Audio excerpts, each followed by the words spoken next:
Bismillah, elhamdülillah, ve salatu ve selamu ala Resulillah. Enfal surəsinin təfsiri. Surə Enfal Mədinə surəsi, yəni hicrətdən keyin nazil bolğan 75 ayət.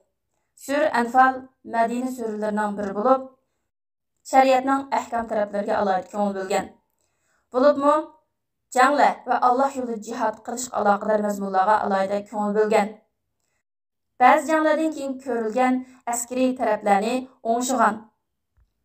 Nurg'ulg'an harbiy hukmlarni, ya'ni jangga, jihadga aloqador hukmlarni, Allohning dushmanlariga qarshi urushda mu'minlar ergashish kerak bo'lgan ilohiy ko'rsatmalarni, tinchlik va jang taraflarini, asrlarning hukmlari va g'animat hukmlarini o'z ichiga olgan.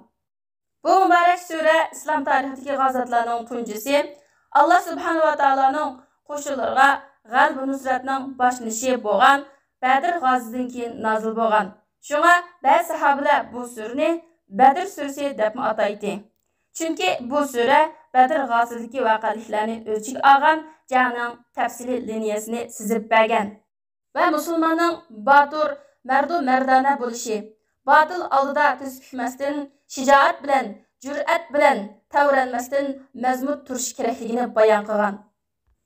Musulmonlar elib borgan jang tarixlaridan ma'lum bo'lgandek, Badr g'azoti hijratning 2-yili Ramazon oyida yuz bergan.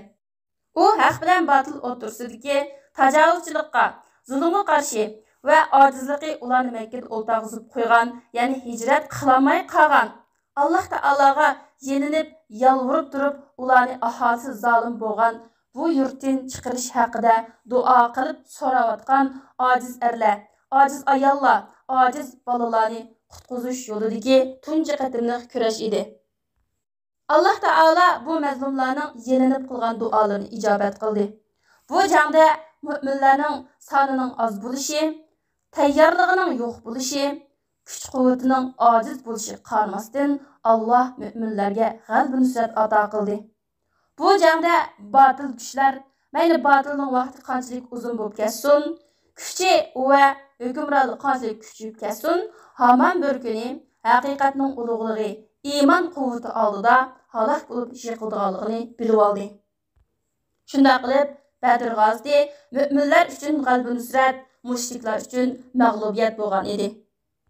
Badr g'azosining voqealarini bayon qilish jarayonida 6 qatim ya ayyuhallazina amanu, ey mu'minlar, ey iymon etgan kishilar deb iymon sifati bilan mu'minlarga ilohiy nido 6 qatim keldi. Bu ilohiy nidolar mu'minlarni Allohning dushmanlariga qarshi jihad qilishda sabr va sabatli bo'lishga undayotgandek.